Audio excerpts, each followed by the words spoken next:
Hello there, it's the 13th of August 2023 and my bike tour around Iceland continues. Today I'm leaving from this place, which is actually called Arbudir, and I'm going to continue along the F35 road all the way down to a place called Reykholt, which is somewhere around here, and there's got a camp in there. It's about a 70-kilometre day. Here's some clips and commentary from the road. Speak in a bit. Cheers!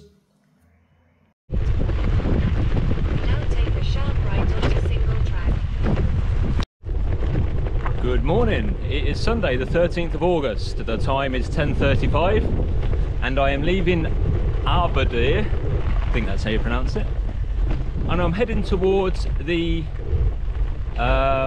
geyser area, although I'm aiming to stay in a campsite called Reykholt as it looks to have better facilities. About a 74 kilometre day on the cards.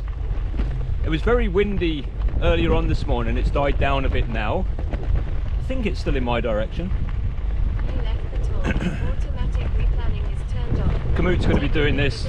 Kamut's going to be doing that all day because it didn't want to send me on the F35. It wanted to send me on some random single tracks, which was useful. So yeah, I think the road is going to get progressively better, I hope, because yesterday was quite tough in the end. And yeah, this place was beautiful. Woke up this morning, it's a really clear sky. You can see the mountains with the snow caps. Well, mountains, I guess the hills really. You've got glaciers over on the right hand side. Let me swing you around, and if you can see that. I'm going to try and put in some film from my phone if I remember.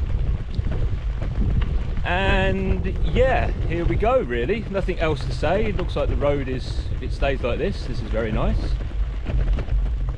So it should be a very pleasant day in the saddle, he says. Here we go. Look at that mountain ahead of us. Look at it. Isn't it beautiful? Yeah, so this road quality is like so much better than the other one. And it's only, well, it's just separated by a few meters. Maybe it's looked after by different road authorities or something. But anyway, the guys that look after this road should go and look after the other bit of road. So what we got in front of us, I've got this little hill with the snow on. To the right there's like a lake, I think it's a glacial lake. Got some green on my right and then kind of barren on my left. Saw a few sheep this morning. There's already been a few cars making their way north and south that I've seen. Yesterday that seemed to pick up at around midday. I'm surprised that there weren't more people staying at this place actually. Maybe only cyclists know about it because it's got no real facilities if you've got a camper there. Or, well, actually you can park there. There you go, it's my first car of the day.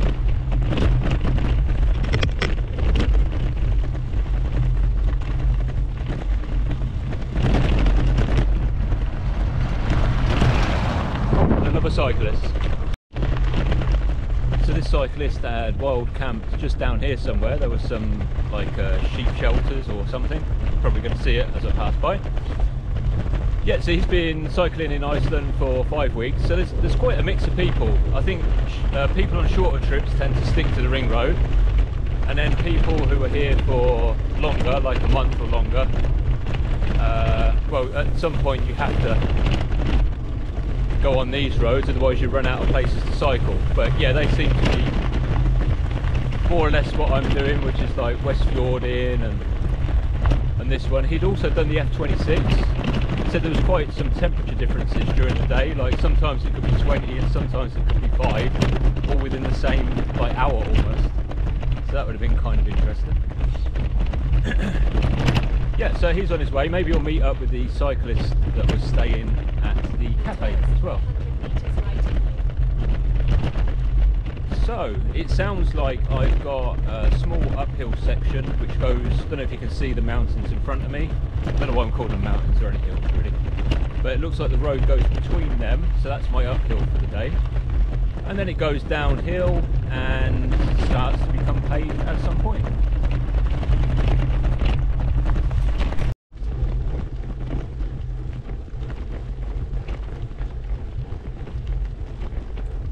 really is a beautiful day to be riding through this part of Iceland. They've got the red grass on the right. How do you get red grass? I have no idea. Is it grass? I have no idea.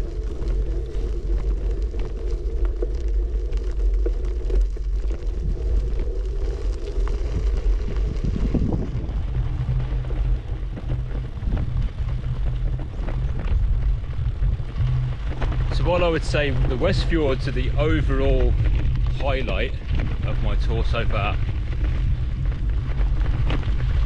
this is probably the single most stunning area I cycled through. Yeah, it's been good.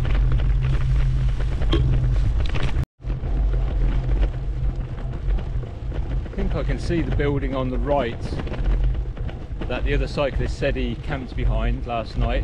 You probably can't see it on here though. It's very difficult to know what the GoPro's picking up and not.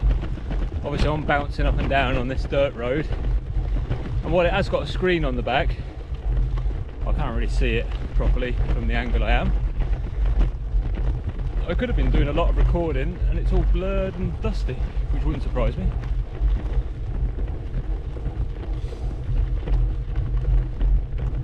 I have got a drone with me and I've not used it once, and this would be a good area to use it, but I don't know.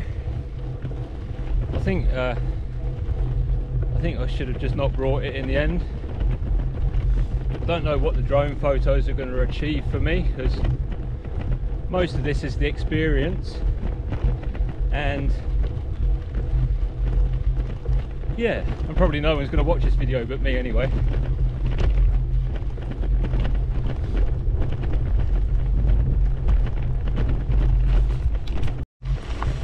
This water's an interesting colour. I'm not sure if that's my sunglasses making it seem strange, or if you can see that it's a bit strange.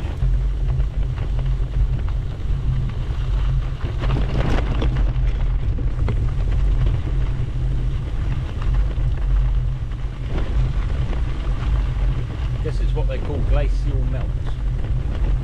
He says, being an expert on everything Iceland right now. Just over an hour of cycling, and I've done 120 meters of ascent at the minute, and my current altitude is 450 meters. Isn't that interesting? And what's my distance? 13.1 kilometers. So I think this climb goes on a little bit further and then it's downhill. Yeah, it's the road's a bit rougher at the minute because it's uphill, so the cars and trucks or whatever have created corrugations, but not as bad as yesterday.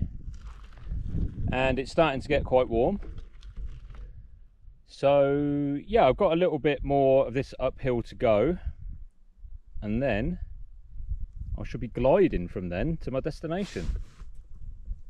I don't know if you can make out ahead. Looks like there was a tow truck and he's had to sort a car out. Does look, they both look to be four-wheel drives. My guess is, I love guessing, it's great. One broke down, so the company brought out another one for them to drive. Again, just making that up. They do tell you not to drive on here with rental cars. Rental four-wheel drives are allowed. But obviously if it goes wrong in the really bad sections, it's going to be expensive tow or whatever. I'm not sure insurance fully covers you for things like that. Let's have a look as we go past.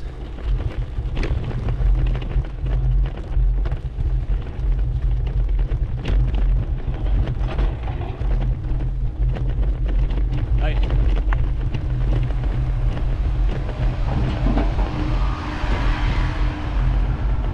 Yeah, I'd say that's what happened. Probably broke down and then they brought out another car. Anyway, that's a story I'm going to say.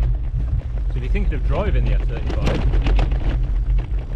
yeah, if you've got a rental vehicle, you want to make sure that the insurance is going to cover you for sure. And if you brought your own vehicle over from mainland Europe, what you do. Get your credit card ready, I suppose.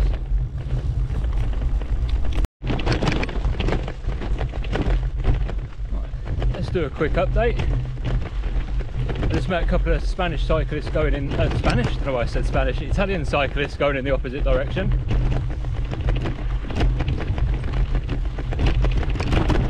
And I had a bit of a steep uphill, and then I'm back to all this corrugation again, hence the bumping up and down on the video. There's just no smooth bit to get to.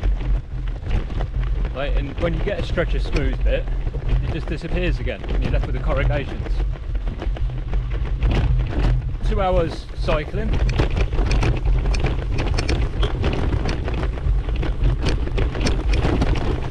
24 kilometres travelled, which is actually pretty good, I think, given the road condition. Led to believe that the asphalt might start in about 10 kilometres, so let's say that's another hour, and after that I'm going to pick up speed quite quickly. I'll probably just be gliding along thinking it's like nothing. I hope you're appreciating all these bumps as much as I am, by the way.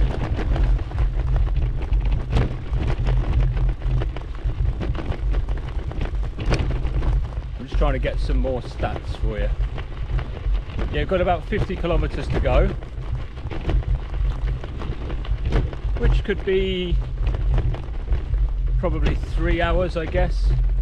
Get this bit out of the way and then get a bit of speed up on the asphalt.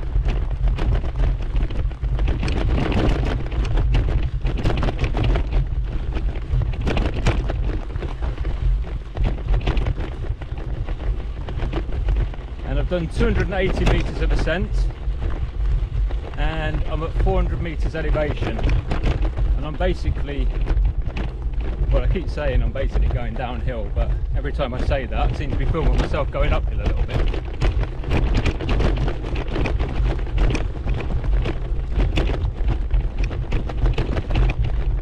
Anyway, that's the update.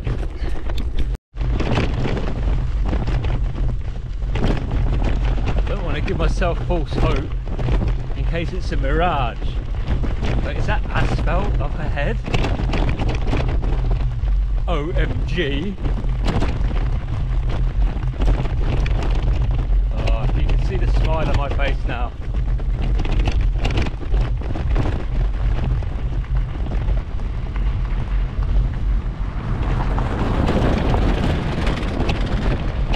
Obviously one final crappy bit of road to get through. And then asphalt. Oh, I'm so happy. Ah, there we go.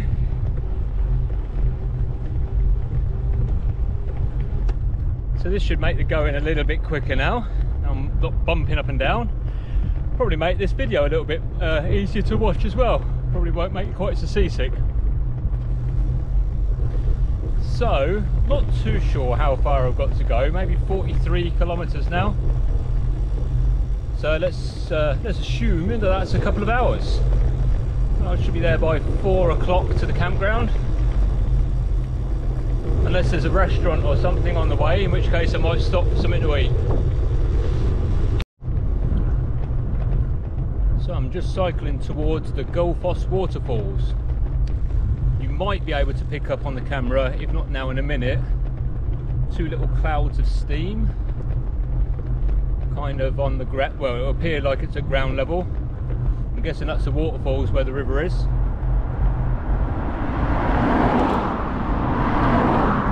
I'm rather hoping that being on a bicycle I can see it from the side of the road without having to go into the car park. I don't know how realistic that is. Probably not very realistic.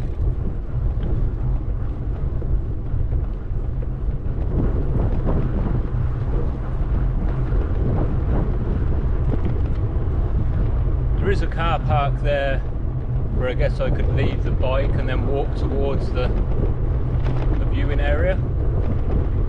All seems relatively flat, so you can have a little circle around and have a look.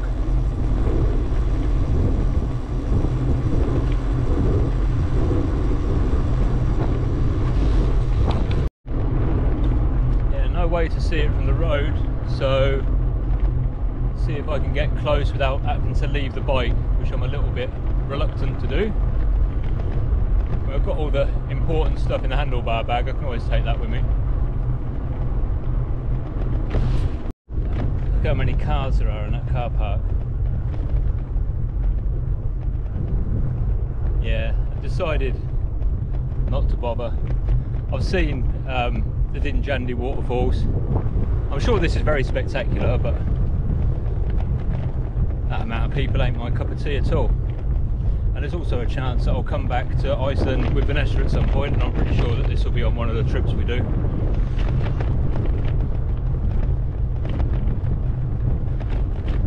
Yeah.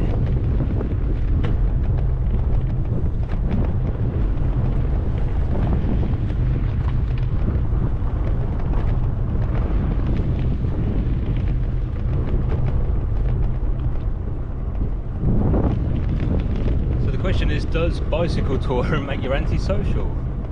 Yes and no. I think it's always good to talk to other cyclists and other travellers, but big clumps of people like that following a tourist trail, yeah, it's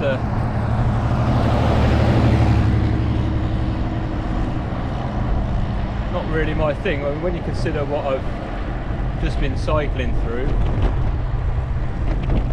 I mean, that's the experience I want, not just wandering off to a waterfall taking a photo. Whereas if I was here on like a long weekend with the missus and we hired a car or did a day trip, yeah, for sure this would be on our little list of things to do. Wow, there's even like a queue of cars here. Incredible. I wonder if there's a spot here where you can look at things.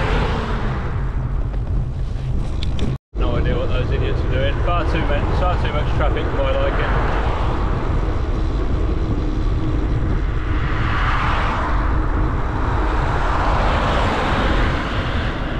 Be pretty much the same at Giza, I think.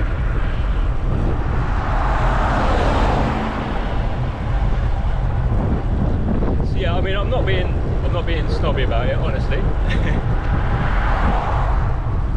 I just think that I'm having a different experience, and I'll come back and have that sightseeing experience at another point in the future, maybe. And if I don't think my life will be any poorer for it.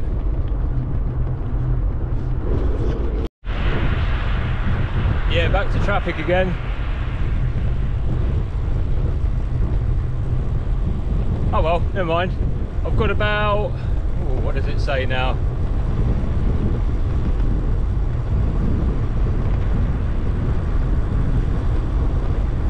25 kilometres remaining according to this. Potentially hour and a half, a little bit less.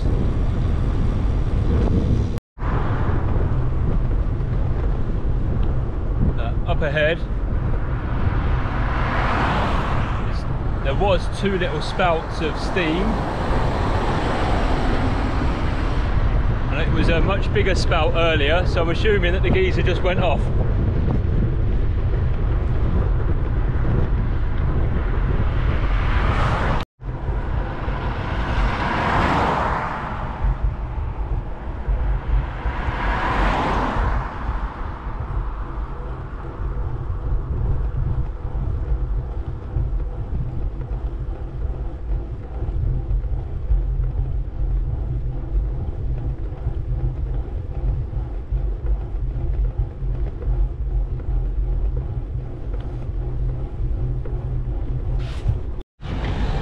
This area is so busy.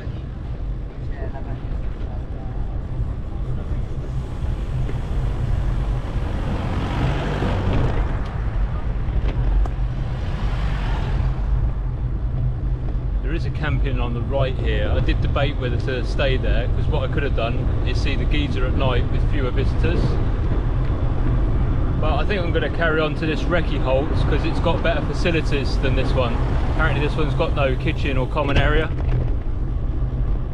So I'm just going to carry on. Like I said, I can always come back to Iceland at some point. See this with the missus.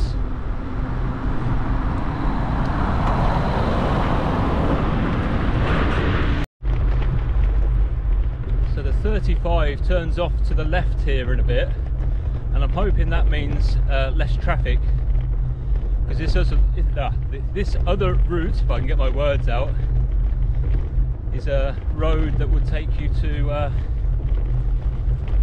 Reykjavik, I think. So anyway, we'll find out.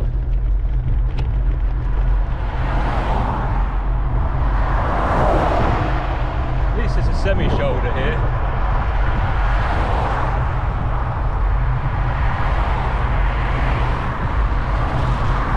So you can see the sign says going to Selfoss, but I'm going to Reykholt underneath it. And that should have a camping with a kitchen and showers, hopefully. The next left.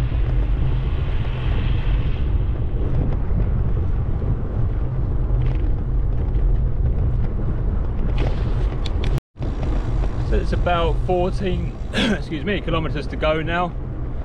It should be flat for most of the way. Speaking to another cyclist I bumped into, suggested that the weather in the south is bad and has been for a while, which could explain why so many people were taking their vacations up in the West Fjords, of course.